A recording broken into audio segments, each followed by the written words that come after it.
Welcome to Human Potential at Work, the show where we explore social impact, inclusion, and empowerment of everyone, including persons with disabilities. Get ready to be inspired, hear success stories, and learn tips and principles for bringing out the best in everyone. Hello, everyone. This is Debra, and this is Human Potential at Work. I have a guest today that has been in the field a long time and has done amazing work. And he's certainly, I just learned about his work.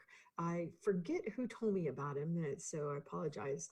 Um, but, Al, maybe you remember who connected us, but we were talking off air about it. Al also shares the blessing of having a daughter with Down syndrome, and he started giving me advice, and I stopped him and said, nope, let's get this on air because I'm not the only parent in the world that needs this wisdom that Al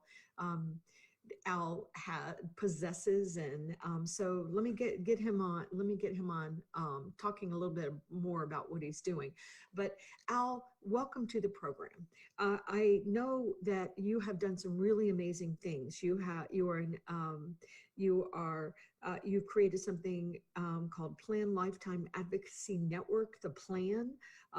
You are an author, and you've authored multiple books. You were co-founder of the Social Innovation Generation, whose mission was to introduce concepts of social innovation to Canadian changemakers, which I loved. You have a book called Impact: 6 Patterns to Spread Your Social Innovation, chronicling the lessons social innovators have to teach the disability community and vice versa. You are a faculty member of John McKnight's Asset-Based Community Development Institute, ABCD, and have received numerous awards, including the Order of Canada, congratulations, the Order of British Columbia, the City of Vancouver City of Merit Award, and Hometown of Surrey's Lifetime Achievement Award. And your 4th book, The Power of Disability: 10 Lessons for Surviving, Thriving, and Changing the World, which is an amazing book, was just selected as one of 12 books in 2020 for Diversity and Inclusion Managers. So these are just a little bit of things that I know about your career, but I'm really, really excited to learn more. So Al, welcome to the program. And maybe you can tell us a little bit more about your work, because I'm really impressed with the stuff you're doing. Well, thanks for having me. It's a real pleasure to be here. And I think that list that you just read, Debra, simply proves that I'm a veteran of the Crusades. So I go way back. So maybe I could start just simply by saying that I think I'm like many people in this world who knew very little about disability. And if I'm truthful, wasn't too interested in learning more until my daughter Liz was born. And then I was bombarded by all kinds of images that really deflated me, and all kinds of comments from people, including the birth doctor, who asked Liz's mom and I if we were going to take her home. And, in retrospect, what a horrible thing to ask any young parent who's Right. holding their beautiful daughter. Perfect daughter. Yeah, tiny, perfect daughter. Yeah. So, I tell you the truth, Liz is now 41. She's a flamboyant author. She would love your hair, Debra. Her hair today is bright, shiny red. Oh, fun. And she teaches art. She sells her art, and she does spoken word poetry. And she just simply has not read the rule book on Down syndrome. Or if she has, she's broken it. Good for her. Good for her.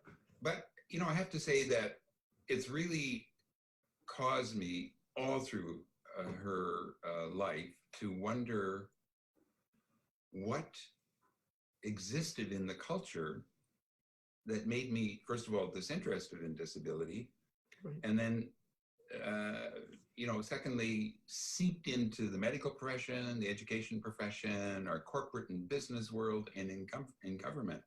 And so, you're very kind to list some of the things that I've been involved with, but I have to say that the dragging anchor part of that is the cultural or popular perceptions of disability. So that's what I'm most interested in doing now. Now, it's not shouldn't be my primary job, because I'll tell you, disabled people are doing a pretty fine job of smashing through all those stereotypes. I think we're entering a golden era. But my latest book is really an attempt from a parent point of view to say, hey, world, don't believe what you've been taught or what you imagined or intuitive about disability.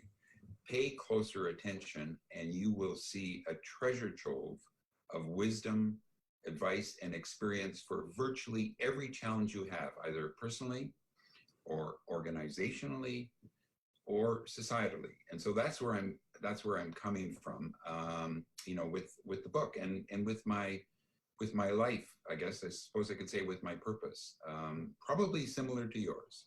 Right, right. Well, we were blessed with these daughters, and it was the same thing when Sarah was born with Down syndrome. They did not diagnose her at first. They didn't diagnose her with Down syndrome until she was 4 months old. And when they did, it was such a tragedy. She was broken. Don't tell anybody. It was really weird. And then I started, and my daughter's a little younger than you. She's 32 now. She's about to be 33. She's definitely, my birthday's in December. Hers is in April. As soon as my birthday passes, it's her birthday season. So from December 19th until April 19th, it's Sarah's birthday season. But you know,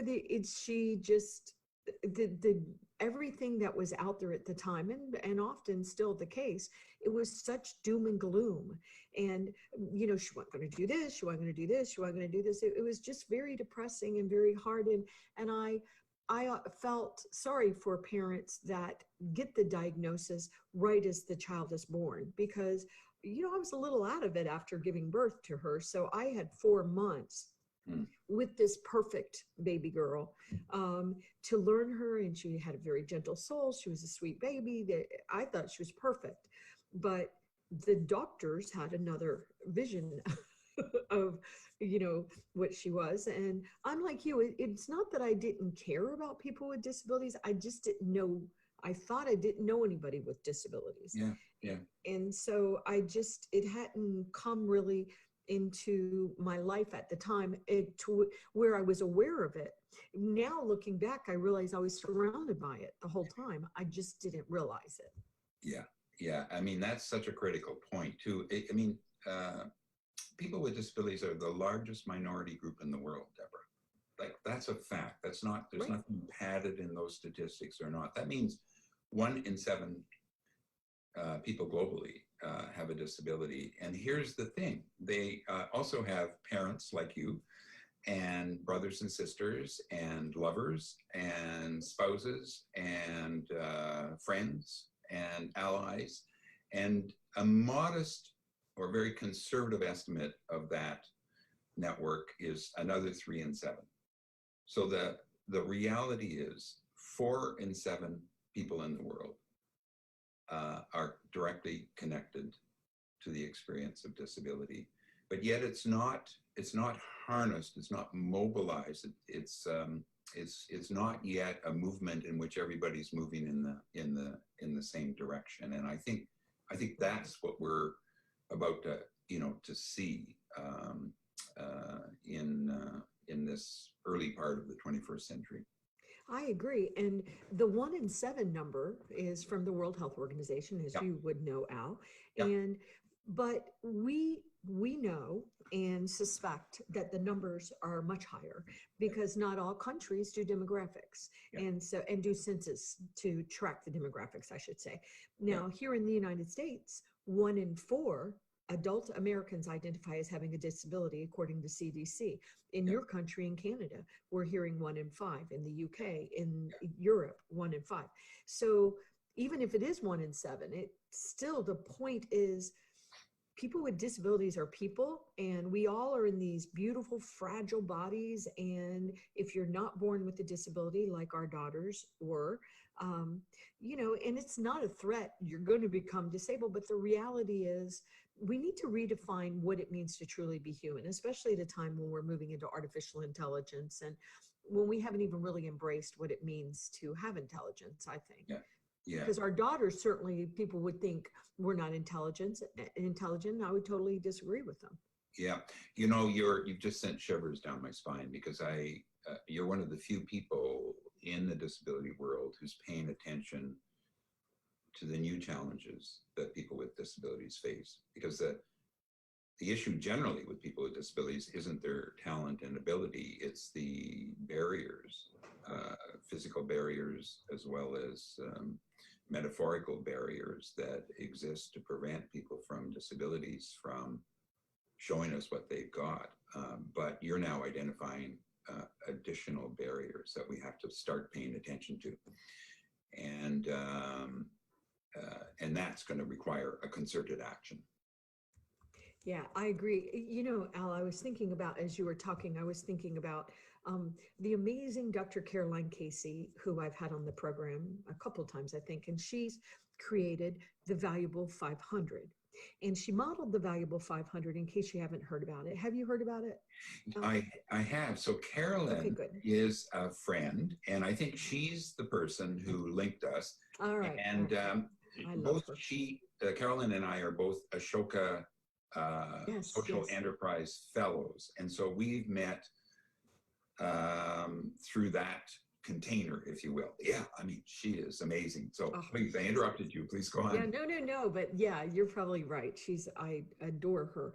And whenever she created the Valuable 500, she wanted to model it after the Fortune 500. A lot of people know the Fortune 500, and she did it with Paul Pullman, the former CEO of Unilever, one of the biggest corporations in the world. And it was about getting the CEO, the C-suite, the board of directors really to be paying attention to inclusion. And, you know, it's interesting, Al, because I'm really a big proponent also of inclusion across the board. Inclusion, regardless of your age, your gender, who you love, you know, blah, blah, blah, all the different things, all the intersectionality of diversity. And the other day I was texting with a friend of mine, and I texted him an article about Goldman Sachs saying they're not going to do any more IPOs if the boards are not diverse, if the board of directors aren't diverse. And I said, yay, that's so great. Look, they're going to do this. And he's like, well, I don't really think that it's an issue with women being on board of directors of major corporations anymore, Debra. And I'm like, oh boy, really? Really? So I immediately popped him an article that said that only 31% of corporate boards include women. And that's diversity, right? To talk about, you know, it's ridiculous that we're still considering women as a minority. There are more women working than there are men. It's now 51% of the entire workforce in the world are women and 49% are men. Just saying, is that a minority if we're bigger than but now it's up from 17%, so let's celebrate that. But once again, we seem so, you know, society disables people instead of the other way around, where to decide that somebody isn't worthwhile because, and just fill it in, because they're Jewish. Because they don't believe in God, because they're gay, because they're disabled. It's ridiculous. And if you haven't had that yet, just wait. As you grow, there's all kinds of opportunities for people to start dismissing you because, I mean, I'm from the United States right now. I get a lot of people say, you Americans, and I always know they're not going to say something positive about my amazing country. But also, I'm with you. I believe that the world works better when we're all included. Yeah, it's you're absolutely right. Carolyn, you probably know this. Carolyn produced a small commercial. It's funny. It's really funny, and the point they were trying to make was that when organizations, businesses are committed to diversity, they exclude disabled people. And so her commercial, which won an award at Cannes, is called Diverse-ish. So we're just a little bit diverse, but not completely. So we're tiptoeing in. And that's not on anymore. And I can see a couple of ways to get at that. One is the work that you're doing, that Carolyn is doing, Right. and the other is to begin to look at the collective purchasing power Right. of the disability movement. And you mentioned earlier our organization plan, which was set up to support families who were worried about what will happen to their son or daughter with a disability when the parents die. And we started here in Vancouver, Canada. We thought we might support 75 families. It'd be a little pilot project. And what happened was we realized we were at the front end of a demographic tsunami. For the first time in history, a whole generation of people with disabilities are outliving their parents. Right. We decided to finance our organization, which is now spread to over 40 locations around the world, without relying on government money. So we became like a business, or in the parlance nowadays, a social enterprise. Right. And we did that by essentially approaching businesses and corporations and saying, we've got a market that you've not been aware of, that you haven't paid attention to, and we can help you access that market for wills, estate planning, trust services, banking services, investment services, and the like. And so I'm using that as an example of, I think we need to also start mobilizing our collective purchasing power and bring those to bear on companies and businesses to help them be less diverse-ish. Well, I loved the video Diverse-ish. I loved it. And it was, and I know it was a commercial with actors, but I have been in those conversations. Yes. I've been in those conversations, so I appreciated it. But I agree with you so much. And for a while, I haven't been doing it actively now, but I was on social media and I was using tag vote with your wallet. Because one thing that maybe, we can get together and do, and we'll get Caroline to do this as well, but in others, in the first place, you don't need just one voice at the very top. You need thousands and thousands of voices at the top, and you need people with physical disabilities, people with invisible, you need allies, you need all. We fail if we don't. That's why I do the show that I do, because my producer said in the background, disability is socially constructed. Who gets to participate? And I just think that is what all of our work is about, because who gets to decide whether or not you get to participate? And it's so silly, all of the ridiculousness we have about it. And it's still a major, major, major issue. And we have made progress, but there's still so much to do. And the reality is, people with disabilities, especially people with physical disabilities, are being disenfranchised all over the world dramatically, and people with hidden disabilities too, whether they decide to disclose or not disclose. But it's a major thing. And I believe if we could convince the families like ours, so you have an amazing daughter, and I don't know if you have other kids. I have a son who actually works for Root Global Impact. He is our chief marketing officer, because he loves this community too.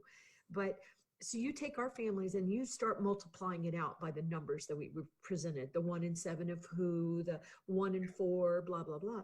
We are a major buying force, but unfortunately we haven't come together as a community.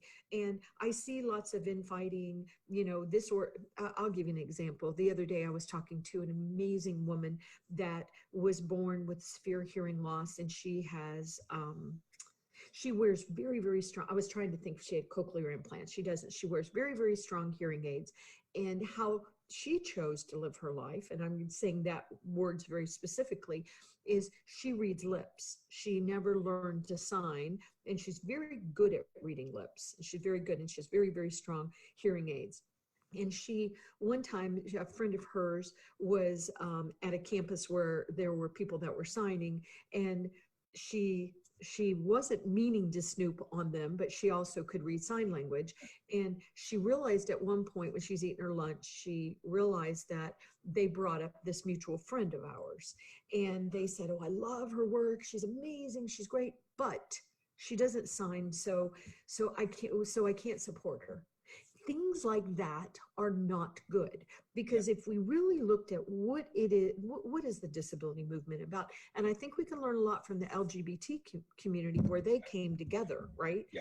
But we haven't done that. We haven't done it here in the world or any really country. We're doing bits of it, but we're not really all coming together to support the cause, which is how do we really, really be truly included? Yeah, and it happens in fits and starts, but I think I can see a grand coming together, Deborah. I feel it in my bones, I intuit it, and I can certainly imagine it. And one arm is to mobilize our economic power. And the estimates in my latest book, I profile Rich Donovan, and he estimates that the global disability market is $8 trillion. Yeah, in the United States, 645 billion. So it's not the only thing we can do and should do, but it's one of the things. And you know, in some ways, like I wrote the book for two audiences. One, a general audience who never thought about disabilities, but if they did, they would realize the power that exists there, the talent, the treasure chest of wisdom, but also for our own movement to say, because that's what I am. My background is as a community organizer. And so I want to essentially, it was my attempt to unify, is to say there are differences in the disability world for sure, different approaches, ideologies, et cetera, but there are things that we have in common, and can we come together on those? So the other audience is simply to say, let's sketch the territory of the movement we're in, and then start figuring out how to get all the vectors moving in the same direction. And Al, do you, and I just want to also give a shout out to Rich Donovan. He's brilliant. He's brilliant. Mm-hmm. And Absolutely. his work on return on disability has been quoted all over the world. He's really a brilliant guy. So also Canadian. So good for the Canadians. Canadian A. That's right. Yes. So it is really exciting. But Al, do you, I know you have done all this work, but are you part of an organization? Do you have do you have a social enterprise? I was a social enterprise with Tech Access before anybody had come up with that term. And now it's Real Global Impact, a different company. Yeah. But I don't anymore. I did for 30 plus years. I was the co-founder with my wife of Plan Lifetime Advocacy Network. And that was sort of our home base. And I'm still very, very connected to them, but other people are running the organization, and the multiple organizations that are part of it, not only in Canada, but in America, in Europe, Australia, and yeah, so that's still going on. I find now, maybe you found the same thing, that look, you know, it won't be any surprise to you, but I'm older now. And so how can I be most useful for the movement I'm part of?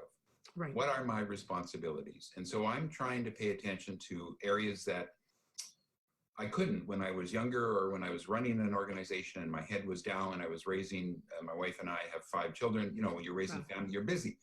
And I believe that, so where I am now is based on my belief that we have to start paying attention to the cultural determinants of change. We have to start, you know, playing in the field of popular culture. I agree. And so I think I can do that because I have that time, and you know, I've lived long enough that I can spot patterns and try to play in that space. So that's my alibi for not running an organization anymore. Yeah, but you know what?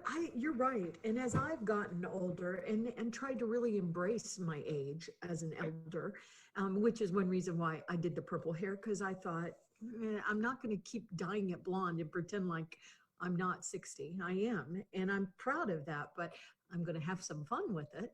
But I think we, if we choose, have an obligation to help the others in the community.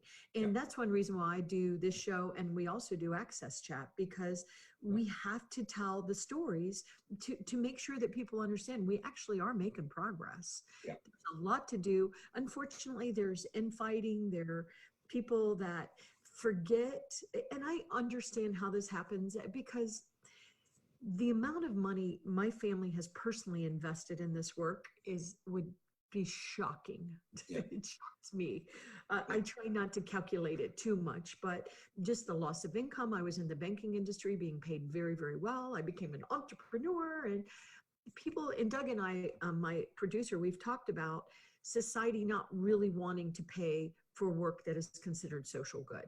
But I think that's shifting. I think that's shifting. At least we have terms like social innovations and impact investing and things like that. So together it's changing. But I think that there's something to be said to take a look at every chapter we're in to see, how do I best help now? And I think what I have to do and what I'm doing, and it sounds like you're doing the same thing, Al. I can't believe we've never met before, because we have so much in common. But it is to make sure the door is thrown open wide to others that need to come, and they need to have the microphone, and their work needs to be honored. And that's why on this show, sometimes I'm going to have a guest coming on in a few months that she hasn't really ever been on a show before, and she's a young lady with autism, and she really wants to express herself more. And I think it's so important to open the door for her and open the door for others, and make sure the door is wide enough for everybody to get in and it's accessible. And there's just so many moving parts. And I'm going to say one more thing, then I want to turn it back over to you. The other day, I was talking to a really large customer that we're talking to, and they're a technology company, and they're global. And as I was talking to their team, I felt a little uncomfortable, because I don't want to pitch you with disability inclusion from a fear perspective. I just don't want to do it that way. I want to talk to you instead about why it's innovative, why the younger generations are not going to work for you if you're not having social impact. I want to look at it from those lenses. But they were asking me questions about litigation in the US, compliance, and things like that. And so I really had no choice to answer their questions properly. I had to go sort of into fear. And it's like, well, the reality is, you might do everything right and still get sued. Of course, any American knows that's the way it works. Certainly, any corporations in the United States knows that's what we do.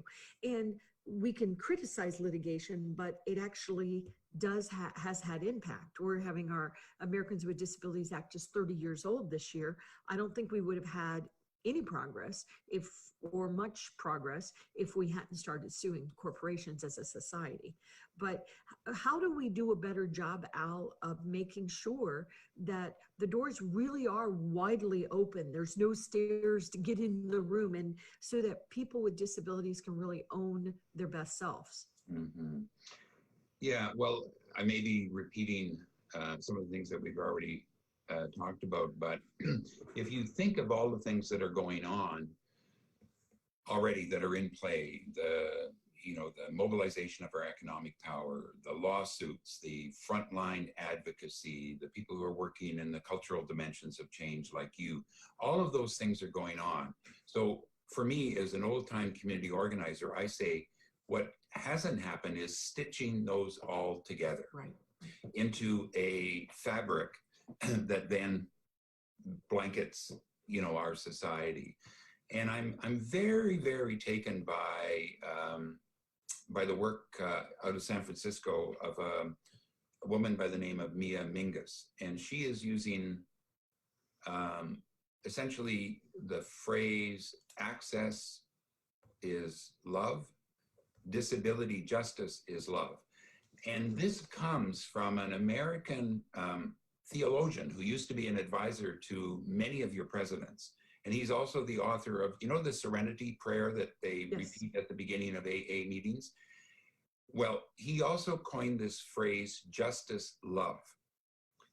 And so there can be no justice without love. there can be no love without the advancement of justice. They are intimate companions. I'm saying that because we're recording this a day before Valentine's Day. But here's another perspective on love. And so if we are going to stitch it together, there are going to be the people who will be fearful, who will be despairing. And our job, I think, is to rally the brokenhearted and the hard-hearted and the lovesick, and find a way for us to work together. And to me, the best framing is this framing of Mia Mingus, M-I-N-G-U-S. Just Google her. Her writing is very thoughtful and very. Yes, I haven't heard of her. I definitely am going to have her on air. Yeah. She's part of a younger generation of activists in America. They had the hashtag Crypt the Vote. Oh yeah. See, and, I do know her work. I do. Yeah, yes. Yeah, and it's she works with Alice Wong. She does a lot with Alice Wong, and I love Alice Wong's work. Yes. Yeah. No, yes. And so there's guidance right there, but it's not like a whim, or it's not just a fad. This is anchored deep in how we have secured justice for all people since the beginning of time. And that is this indispensable combination of love and justice. And so to me, that starts with the relationships that we have with each other. Oh, well said, well said. So tell us a little bit more about your latest book. I know, once again, big honor for it to be selected as one of the top 12 to be provided to, recommending diversity and inclusion professionals, managers read it.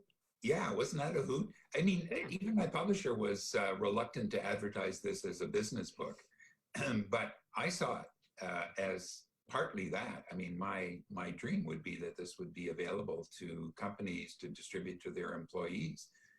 And because really, we're talking mindset here, aren't we? Mm-hmm. And we're talking rethink of disability, and we're talking about hundreds and hundreds and hundreds of years of false assumptions. Right. And also very direct attempts in the past to frame disability in a way that people with disabilities were seen as non-persons. Right. And so this did not happen just accidentally. This happened also directly and methodically, and so we've got to not only resist that, but also provide another narrative. And so that's what my book is about. I profiled 100 people across 22 countries who are authoritative sources on sexuality.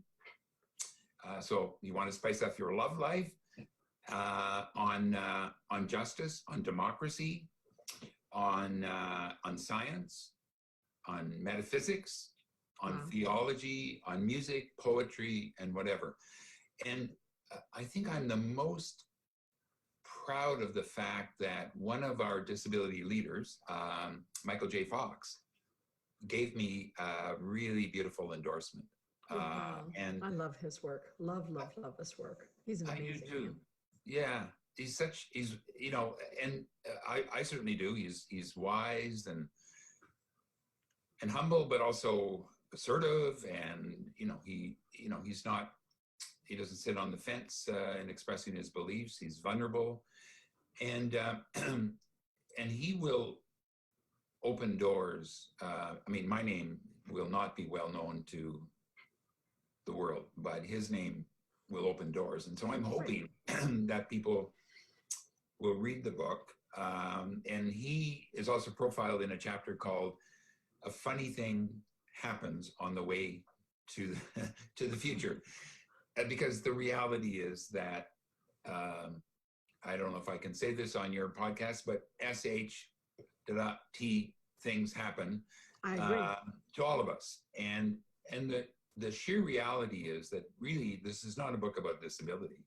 This is a book about the fact that every single one of us is vulnerable and interdependent. Right. And we've fooled ourselves into thinking that we are individuals who are unassailable and whose job it is to strive for perfection and to give no quarter. While doing that, give no quarter to ourselves, as we are in this mad rush to become the perfect person, et cetera, et cetera.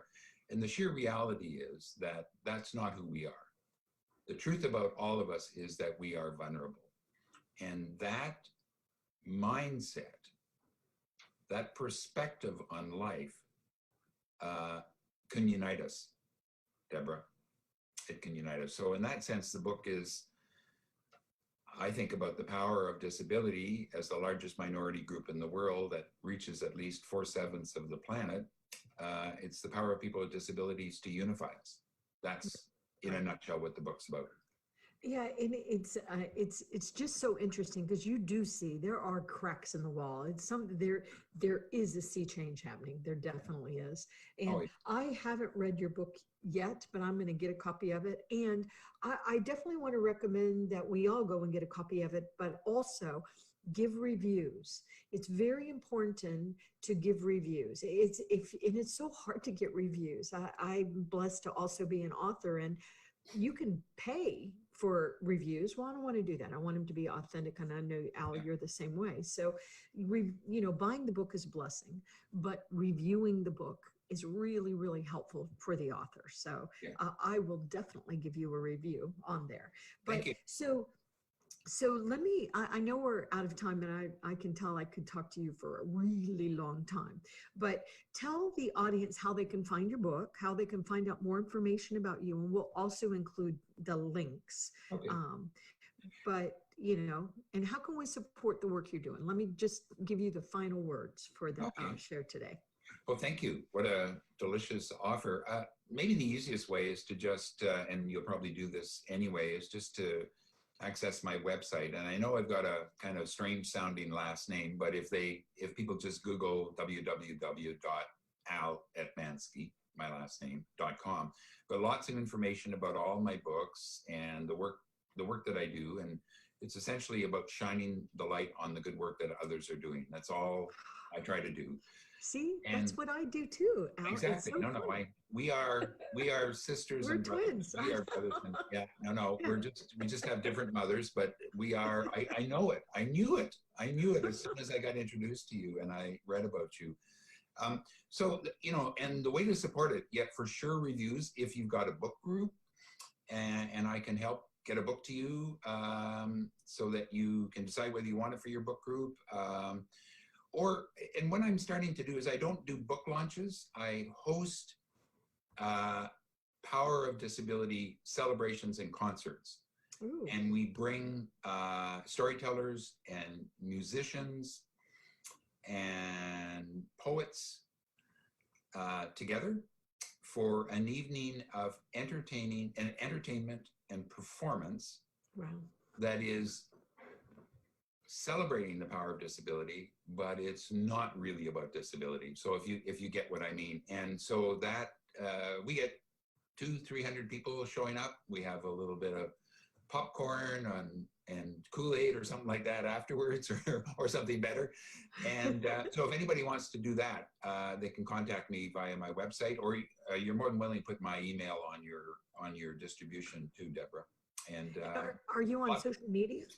I'm on Twitter. Okay, right. I thought you were. At Al Etmanski. I'm on Instagram, and I write a regular blog about this. I'll be writing a blog about this concept of justice love. That'll be the next one. So all of those things, and I would love for people to send me their stories, because we're going to do another book. Yes, we want to be in it.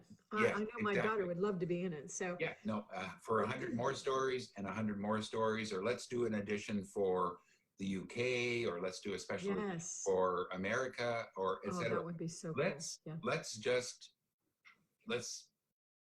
Let's have our stories, these collective stories, shown, available for people to buy in every airport bookstore in the world.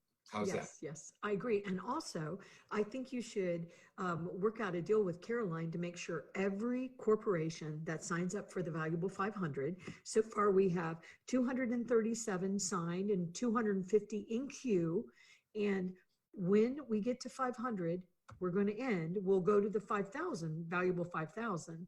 But if you're a corporation and you want to be part of the first valuable 500, time now. Time is clock. The clock is ticking. So I think it would be cool to make sure that all of those corporations get a copy of your book too. I'm in favor of that. You know what? I'm going to write Carolyn about that, and I'm going to tell her that you told me that she had to do that. How's that? She'll enjoy that. So, well, Al, thank you so very much for being on the show today and for all your work. And I know we were talking about our daughters earlier, but we're going to continue this conversation. So thank you. And thank you to the audience. And I really feel grateful to be able to do this work and have guests like you, Al. So thank you for being on the show today. Such a pleasure. Such a pleasure. Thank you. Bye-bye. Bye-bye.